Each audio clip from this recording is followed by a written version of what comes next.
Long ago, the head shinobi from every one of the top 5 villages teamed together against the strongest enemy to shinobi kind in history at that time, Madara Uchiha.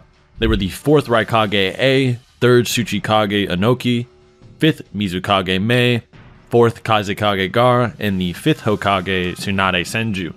All of them were strong enough to face down against the strongest shinobi in the world, whether they were the highly acclaimed Akatsuki, or even the world-ending, demonic, and pure abominations of chakra known as the Bijou. In this hypothetical, let's take the 5 shadows of Naruto and pit them up against a different antagonistic force of nature, the strongest sorcerer in all of history from Jujutsu Kaisen, Sukuna. As I said before, these 5 shadows tend to scale towards the top of the elite ninja in the world, before things started to get wonky during the 4th Great Ninja War's climax. The Raikage with his version 2 lightning cloak can reach the speed of light with his lariat, potentially even while suppressed, going by the Naruto databooks, and can straight up brawl with an 8-tailed beast back in the day while he was much younger. Even Karin during the 5 Kage summit notes that he has chakra rivaling a Bijou, and the only Bijou she's seen is Killer Bee transformed into the 8 tails. There is some contention with this light speed, as there is a moment where Tsunade and the Raikage are transferred to the battlefield basically across the continent with a light speed transfer jutsu. And when you see them, Tsunade has cuts, and it is stated really only the Raikage could survive being transferred like that. However, this doesn't mean they actually don't fight at light speed, because it's different when someone bursts light speed, say maybe even like 8 meters or something, compared to being thrown at light speed across the continent. It's a way different factor. It's also different when you consider stamina. Can someone go at light speed for 8 miles, or can they go at light speed for a couple feet at a time? This is a similar argument that was used for Goku, where he was crossing Snake Way, and the calculation for his speed would be much less than what we see when it comes to the obvious light speed or above lightning level attacks, such as these characters blowing up the moon in a matter of seconds. It was just a obviously way different fact when it comes to their actual amount of distance they can travel at those top speeds. This 8-tailed beast that Karin sensed could help the 9 tails later create an explosion so massive that you could see the curvature of the earth around it, that some would calculate would level continents, with Bijou even on accident being able to vaporize mountains out of existence and threaten the stability of the globe. They all eventually even coalesce into a world-ending enigma known as the 10 Tails, which can also threaten the entire world, is a piece of Kaguya, the end boss who can end time spaces.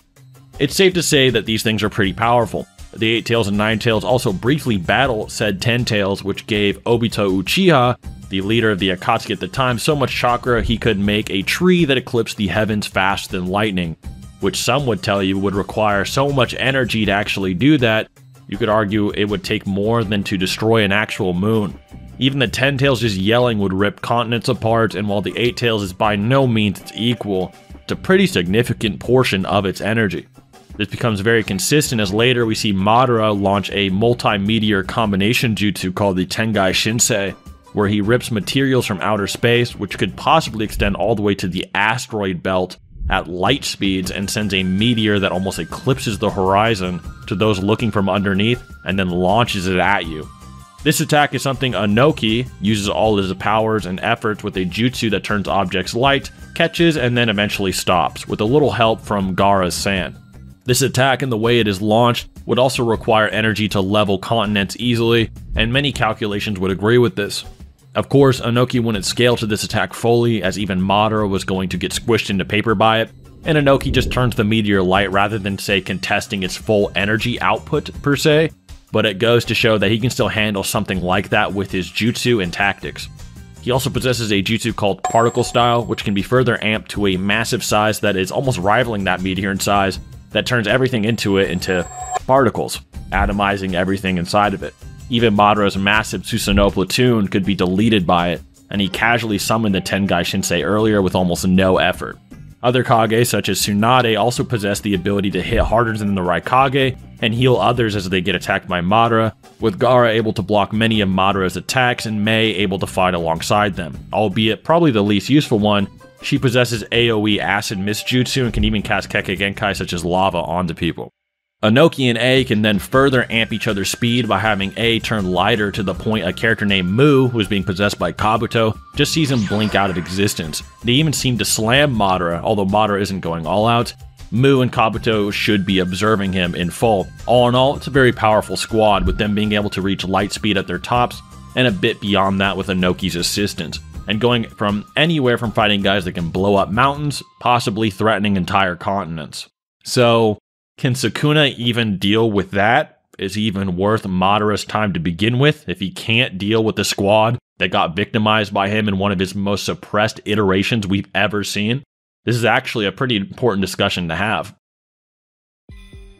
Born an unwanted and detested child into an era of the most vicious sorcerers, Ryomen Sukuna rose to prominence and became the most powerful Jujutsu sorcerer to have ever lived. No longer even being perceived by those around him as human, and more akin to a natural disaster. He tore through the entire Golden Age, which was known to be where Jujutsu was at its peak, a time when the entire power system of Jujutsu Kaisen was revolutionized. And this guy didn't just climb to the top, he single-handedly body-slammed the entire era. Fighters such as Odo, who was capable of boxing with Yuta Akatsuki, a modern-day special-grade sorcerer, tried jumping the King of Curses with an entire clan of sorcerers and lost so badly she's left shaking just sensing his presence. Well, while in a nerfed state, Sukuna was capable of absolutely obliterating the special-grade disaster curse Jogo, whose maximum meteor could turn an entire town in all 4 directions into ash and dust.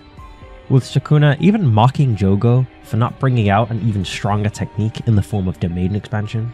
When Sukuna eventually recovers most of the rest of his power and is able to go toe-to-toe with Satoru Gojo, someone so powerful his birth made everyone around him stronger, with the 6 Eyes and the Limitless Curse technique, he was considered to be the strongest Jujutsu sorcerer of the modern era. Modern era sorcerers include people like the previously mentioned Yuta Akatsuki, who is ranked special grade. Special grade sorcerers, bare minimum, are capable of single-handedly beating entire nations by themselves. Considering nations are often armed with nuclear weapons, you could argue special grades scale to this. Rip Hunter x Hunter. Another special grade sorcerer is Yuki Tsukumo, who, during her fight with one of the main antagonists of the Culling Games, Kenjaku, was capable of turning herself into a literal black hole after manipulating the concept of mass itself, in which it stated that if Yuki hadn't suppressed its range, she would have destroyed the entire planet. This ability, surprisingly enough, shouldn't even be her strongest technique and is probably weaker than her domain expansion, which is universally known to be the ultimate technique a sorcerer can perform. Domains, by the way, are extremely powerful, and not just in the sense of, damn, this hits real hard. I mean, it's an ability that gives JJK insane cross-verse power and can make fights that were previously unwinnable into absolute beatdowns. A domain expansion is an area constructed from your cursed energy and your mental landscape. It's a separate space that traps your opponent inside, and as long as they are inside, any and all attacks are guaranteed to hit, known in Jujutsu Kaisen's universe as the sure hit effect. So powerful is this that the attack literally hits you before it even exists in reality. To kind of give an example of what this would feel like, imagine being in a boxing ring and getting rocked by a punch before the guy's fist even moves. The damage is essentially coming before the attack, which, if you really wanted to glaze JJK, you could interpret as some basic levels of manipulating causality itself, like some overpowered trap card in Yu-Gi-Oh!, with the only methods of escaping being to overpower it with your own domain expansion, or to have no cursed energy and escape.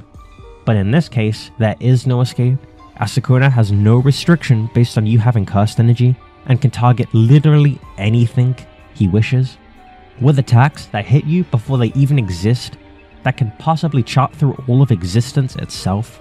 And all of this is inferior to Satoru Gojo by far, with Gojo being stated to be the strongest modern sorcerer to date, with Kenjaku feeling scared for his life just by being in Gojo's general vicinity, without Sukuna holding his hand.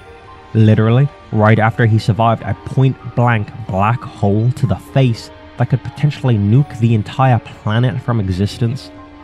In the Season 1 TV animation guide for JJK's anime, which is the primary canon, it's stated that in the manga, Gojo's domain created a universe in which the Season 1 director, Sung-Hoo Park, thought wasn't actually enough and wanted an even more godly depiction for Gojo, altering the appearance of his domain. More godly than showing this guy possibly generating an entire universe? That's quite the insane statement. Sukuna not only goes on to defeat Satoru Gojo, but Gojo then himself even admits immense inferiority, saying that he was glad he could die to someone stronger than himself, as if Sukuna was so strong that it fulfilled Gojo's entire life purpose. Combine this with the volume summary stating that if Sukuna recovered his entire body, he could destroy the entire world as we know it, then you could safely say that Sukuna could destroy the planet or has the attack power to do so. Some try to be skeptical when it comes to Akutami's usage of world as we know it and suggest that it could potentially just be referring to society and not the actual world, and that's a valid skepticism to have. It's more probable here though that Akutami actually just means the planet. Numerous times in JJK, characters will talk about world-ending threats with the appropriate level of damage. For instance, Tengen was a threat to society, as if they evolved there was a fear they would merge with all of humanity, hence Kenjaku's master plan during the arc. But with Yuki's black hole, Kenjaku knows that the world would be destroyed, in reference to the physical planet. The statement on the volumes also uses the same wording that Kenjaku did for Yuki's planetary attack. So this statement is probably a similar level of validity as the Nine Tails in Naruto Databook 3 being able to turn the world to ash, which many Naruto fans will use for a planetary Nine Tails. This is also later confirmed in further databooks such as Databook 4, where KCM2 Naruto's Bijou Bombs are planetary, and there's even further evidence in Boruto Shonen magazine guides and so forth. As for speed, Sukuna being able to keep up with and dodge the attacks of the strongest sorcerer from the Edo period, Hajime Kashimo, in his curse technique, he can shoot out electromagnetic waves and can alter the frequency of his own body to create whatever phenomenon his cursed energy allows. Electromagnetic waves are generally considered to be fields that move at almost the speed of light, sometimes about half as fast, sometimes around 99% as fast, and in a vacuum are just as fast, with them moving in the atmosphere at just 99% the speed. Due to this, heavily fatigued, nerfed Sukuna dodges this at point blank, to the point that it's calculated to move anywhere from 1.1 times to 5 times the speed of light, even downplaying. This is also supported and made further consistent by Kenjaku, another powerful sorcerer that is far inferior to Sukuna and even Gojo, who Sukuna can apparently bully at full power, being able to pull away from Yuki's black hole. To be able to do this means Kenjaku is at least traveling faster than light, since to escape a black hole's Schwartz radius, you need to be at least faster than light. And, just for a bit of monkey brain scaling, you can kind of see the light being sucked into Yuki as Kenjaku pulls away. You could point to this somehow being inconsistent because other high tiers are only Mach in speeds, but that's not actually true. Maki was blitzing Mach 3 Naoya after grasping freedom, and no one else but Gojo, Sukuna, and Kenjaku really scale to this light speed level of speed, the three heavy hitters of JJK. Not only that, but Kage the author themselves actually makes fun of this concept, where a fan asks, "You went from infinite to Mach, are you okay?" And Kage responds with, "To all of you thinking that, I agree with you." And they just agree that it was pretty stupid, and makes up for it in the following chapters. In the past, as a final note, many of you are probably aware that I made a video called Kakashi vs Gojo, in which I said I would probably go with War Art Kakashi or Dual Mangekyo Sharingan Kakashi being above Gojo in terms of power. Even the author of JJK himself at the time thought Gojo wasn't on the level of Kakashi. The reason that doesn't matter for this video is, for one, and most obviously, Sukuna in his true form is just stronger than Gojo. Not only does he beat him in a fight while suppressed and nerfed, but when Gojo, massive spoilers, loses, he just gives him the craziest meat riding session of all time about how Sukuna was holding back and just having fun with him basically. Gojo even uses Black Flash during this fight that amplifies his powers by the power of 2.5 times, which is like a Dragon Ball Potara fusion level punch, I'm not joking. And Sukuna still wins the fight without doing anything like that, and is nerfed. But secondly, Kage could be referring to many forms of Kakashi, such as DMS Kakashi that could kind of overpower and bully a time-space buster like Kaguya in brief scuffles, and could also be referring to Boruto Kakashi, who has much more chakra than he did in original Naruto, and even strong fighters like Kashin Koji. Loki thought that Kakashi was just too much trouble and couldn't just blitz and one-shot him and then get away or something. He'd then go on to fight Jigen and Ishiki, who obliterated Naruto and Sasuke in their 6th-path states and as adults. And while not one-to-one, it's clear Kakashi is sort of a vague term, and we don't know exactly what they mean by this. It also could be a bit outdated, as the author might have realized they want the verse to be stronger than they originally intended, and this is implied by them going from Mach 3 being jerked off to black holes being launched after fans complained in like a few chapters after. So how would the fight go? For starters, it's pretty apparent that Kashimo and his mythic Amber Phantom Beast Curse technique state is just a better 4th Raikage. Faster, probably stronger than Kenjaku, and Sukuna just weaves a web at him that can apparently cut through him either an infinite distance at faster than light speeds, or just chops through time-space like Kamui in a massive undodgeable range. Meaning it's pretty clear Sukuna is just going to, and I'm not joking, make a giant Kamui fly swatter and kill all the 5 Kage in one attack, and they can't do anything to stop it. Even if you somehow argue that the Raikage is too fast and might be able to dodge it somehow, Sukuna has a domain expansion that basically makes speed completely irrelevant, as his attacks then hit you before they even exist instantly no matter where you are in his range.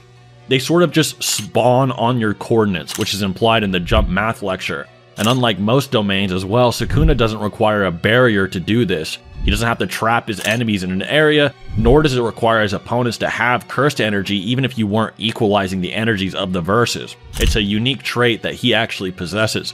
And Sukuna, while suppressed, then even survives multiple hollow purples, even one at 200%, and it just singes his body rather than annihilating the area it touches. These hollow purples may be the attack that is stronger than Yuki's mass manipulating black holes that can even destroy the planet. We also know, based on Gege's remarks and the remarks of Miguel and JJK, that purple seems to crush space like a Kamui from Kakashi and attacks time-space itself to a degree, turning whatever it touches into a negative and imaginary mathematical value. Not only this, but if the Kage have no surefire way of putting him down even in one attack, he's gonna regenerate like Majin Buu from Dragon Ball, even if his brain gets obliterated, and then adapt to any move on a truly infinite scale, not even exaggerating, and become completely immune to any attack or almost concept like he did against the true infinite point sphere from Yorozu with 0 difficulty. Even things as simple as adapting to the concept of cut are on the table here. The Kage will be hard-pressed to even survive if Sukuna just doesn't toy with them. Their best bet is maybe sealing him, but based on his probable power scaling, this is unlikely.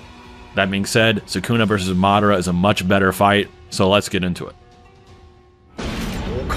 Like Sukuna, the Ninetales has similar world-ending statements and helps Naruto take down guys who can nuke those time spaces I mentioned earlier that have at least a planet and a moon inside, and possibly even stars. The Ninetales is the main force behind the multi-continental calced Bijou bombs during the war arc, and can even help Naruto contend against Obito, who is that possible planet-level god tree calc I mentioned earlier. Madara, in terms of speed, can contend and easily react to Naruto when he's using Kurama's chakra, when he's going all out, easily blocking one of his clones and reflecting its mini Bijou bomb with Uchiha reflection, and QB Naruto was able to perform a similar feat as Sukuna reacting to Kashimo, but arguably a bit better with certain interpretations, as he blitzes around the Raikage not only using a light speed attack that is considered his max speed, but a full power version 2 Lightning Cloak version of the Raikage that may rival Minato from back in his Jonin days if you look at the data books. Not the current Hokage version, but at least the Jonin version, who could react to Unruly A in the past at point blank and teleport away. These calcs for Naruto blitzing around full speed Raikage are anywhere from a few times up to 72 times, depending on who you actually ask. It is heavily debated about, so do be careful when you talk about that. But it's safe to say it's bare minima at least similar to Sukuna dodging Kashimo, with the Sukuna feat being arguably actually downplayed due to the distance he actually dodges, more than likely being much further, but a bit unquantifiable due to the limitations of the manga and the way the author tends to draw it. We're gonna have to probably wait for the anime to really get a full gauge of this. In this instance though, Madara is just fighting a much faster and stronger Naruto, so those higher interpretations of those earlier calcs are easy to digest. So in all honesty, Madara should be faster than Sukuna, unless you think Gojo moving into Prison Realm, which has no time, is actually a speed feat which would give him inaccessible speed or a level of infinite speed, which Kage themselves may have actually implied. You have to remember, all of Gojo's attacks are manipulating time and space, and he is a rival, if not superior, to full power Kashimo, who shoots lightspeed attacks casually, if not far surpassing them with his other moves. If this is the case, Sukuna just blitzes Madara and chops him in half, makes him the next waffled one with his beyond infinite scale time-space ignoring fly swatter. In terms of scaling as well, the black hole move that Yuki made is actually above planet level, with calculations for this black hole actually reaching a level in the 10 to the 35 joules range, which, for those that don't understand, is actually enough to destroy massive planets and almost dwarf stars, let alone just the Earth, like the Ninetales is, honestly wanking with just vague databook claims. With Madara only reaching this tier, if you really stretch his scaling to Kage, who may be able to nuke sort of a solar system-sized realm, or if you think they're scratching out universes as some metas will imply, as there are some metas that think Kaguya's dimensions are actually universes in size, which is sort of implied and supported by the video games, but I personally don't really tend to go with that, but it is something people debate about. Even if Madara was somehow vaguely faster, Sukuna once again has a sure hit fire domain expansion that will hit Madara with attacks before they even exist while he can survive, regenerate, and adapt infinitely to almost any attack Madara can realistically launch. The only things that really threaten him are genjutsu and the infinite Tsukuyomi. However, one issue is that Sukuna may possibly be able to transfer mind hacks or a genjutsu to his host body, such as when Gojo launches Infinite Void, and he transfers just all the damage and information to Megami instead. Infinite Void being a series of infinite sets of infinite information of everything inside of reality being shoved and flashbanged into your brain. However, the infinite Tsukuyomi is also pretty impressive, as it's the expanded version of the Tsukuyomi, which too can manipulate the time, space, and all things beyond light speed within your psyche until you live out your entire life in an instant and die, but stretch to everyone on the planet. So it's debatable if Sukuna actually has resistance to something of that level, but that gets into Ten Tails Madara territory. We're still talking about normal Madara. Normal Madara doesn't possess that, and in all honesty, struggles to find a win condition. While Sukuna infinitely adapts and hits Madara no matter where he is at all times around him, if his space-time ignoring infinite range cleave even has a speed that Madara can react to begin with, so not only does Sukuna have the tools to hit Madara, he has the tools to damage and one-shot Madara, and he has the tools to survive and adapt to attacks from Madara. All in all, it's probably a Sukuna win. But if Madara does absorb the Ten Tails, then he gets other options such as aforementioned Infinite Tsukuyomi, and more scaling to Kage and her possible solar system level through universal attack potency, depending on you ask. Some people will just say that she's large planetary from doing that, making him stronger with a lot of time hacks, immortality that can survive Sukuna chopping him with domain, and a plethora of ceiling jutsu that he would outscale Sukuna with and should be able to axe him off with. He also has truth-seeking orbs which could potentially erase Sukuna from existence entirely, including your soul. And if you're not giving Sukuna that infinite speed, Madara at this point is just getting multiple times faster and just getting buffed over and over again, and the speed gap only increases between them. Sukuna, unlike most characters, can actually regenerate his soul though, as stated as a counter to Mahito, who could manipulate and destroy souls, so Madara would have to absolutely obliterate Sukuna in one swipe with his truth-seeking orbs, or turbo genjutsu him and seal him before Sukuna adapts infinitely with Mahoraga, and just eventually wins with his sure hit attack spam and infinite range net attacks that would erase Madara from existence, that are even more efficient at damage than probably Kamui, that can rip Kaguya into pieces, who's even stronger than Madara. There are some universal arguments for JJK as well. It's not one-sided with only Naruto, especially with that Gojo and creating an infinite point sphere gang, as well as Sukuna possibly, and a lot of people will even say this, making a universal-sized or ranged cleave attack that can't be avoided depending on how you interpret it's described. Adding on to Mahoraga, I really want you guys to understand just how much of a monster this thing is. The Zenin clan has been around since the golden age of Jujutsu. For 1,000 years, not a single person in their entire clan, the hundreds, probably thousands of sorcerers that have come and gone, have never once been able to tame him, to defeat him in a fight. For a comparison, you could look at Mahoraga through the same lens as the Nine Tails, with it just being this unstoppable force that required basically the absolute strongest to contest. Mahoraga is such an absolute menace that even Gojo recognized that it had the potential to kill him, with examples of previous Six Eyes and Limitless users being killed by Mahoraga. And in the battle against Gojo, we see Sukuna use the full capabilities of Mahoraga to completely adapt to almost all of Gojo's powers, which are literally manipulating space and time to an infinite degree, rendering him unable to do anything outside of a super risky attack. Even when a girl makes a ball with infinite pressure and points on it, he just punches through it while hardly looking and smashes it in one punch, just kinda taps it. Even if you wanted to say that someone was strong enough to insta-kill Mahoraga, since it is definitely weaker than Sukuna, surprisingly enough, we've actually seen Sukuna be able to be taking on the properties of Mahoraga in exchange for him taking the attacks instead of Mahoraga. He's able to take on the resulting adaptation, and what makes it even more absurd is that even if Mahoraga dies, his power and abilities will just flow down to the rest of the 10 shadows, essentially meaning that you'd have to beat Mahoraga 10 times, with each time getting continuously stronger and continuously and infinitely adapting to your attacks on some Superman vs. Doomsday type of battle. Note that Sukuna's being is a soul attached to a vessel, which is basically the same thing as an Edo Tensei. Funnily enough, the Edo Tenseis are completely immune to the Infinite Tsukuyomi, so if you consider Sukuna a similar undead to the Edo Tenseis, you're probably able to say that he would resist Madara's Infinite Tsukuyomi as well. So, at that point, if none of Madara's physical attacks can work and his mind axe is pointless, the only win condition he has left is the Truth-Seeking Orb.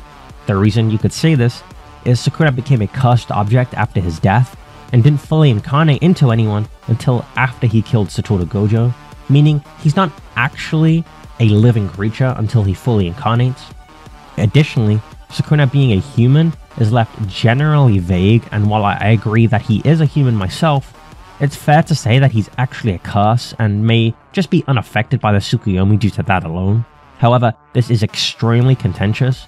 Obviously, the Infinite Tsukuyomi is a planet-conquering genjutsu used to sap and control life on a planet, to form chakra fruits to evolve Kage's clan.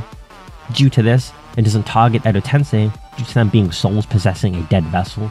So you could argue that Megami Sukuna is a bit different and could be targeted. It should also be noted that if for whatever reason Infinite Tsukuyomi didn't work, normal ocular genjutsu works on Edo Tenseis as well. But it really does get into the contentious territory, and also gets even into territory like, would Madara even launch the Infinite Tsukuyomi against one guy? It's kind of goofy, but not impossible. What do you guys think about it?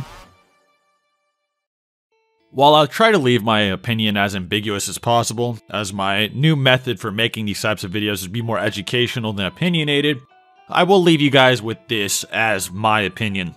If you lowball Sukuna and JJK, you will have to put him up against the 5 Kage, and it may be a hard argument to win.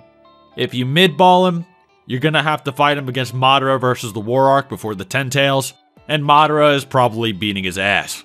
And if you highball him, then it's a pitch debate against 10 Tails Madara, and it can really go either way depending on who's arguing for it.